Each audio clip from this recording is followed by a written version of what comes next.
Naghahanap ka rin ba ng quality ng microphone pero affordable? Baka ito na yun. So this is my voice without the microphone. Ibang ingay. So ilalagay natin to and magsasalita ko ulit. And then now, this is my voice with a microphone. Ayan, mas malinaw ba? Mas malinaw yung boses ko, no? Kaysa kanina nung wala tong TNW na microphone.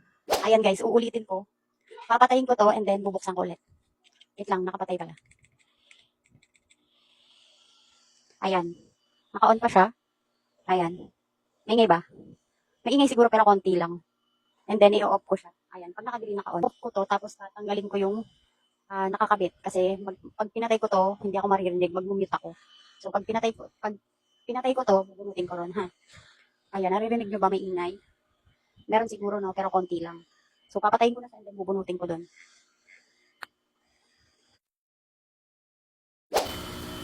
Ayan. Nakapatay na. Ayan. Maingay ba? Maingay. Maingay ko. Kasi wala nang. So guys, this is the TNW W17. Plug and play na siya and 20 meters of accessible. So ito ang tsura niya and ang pinaka-nagustuhan ko dito, pwedeng-pwede na siya for Android and iOS. And alam nyo ba na matagal rin itong malobat.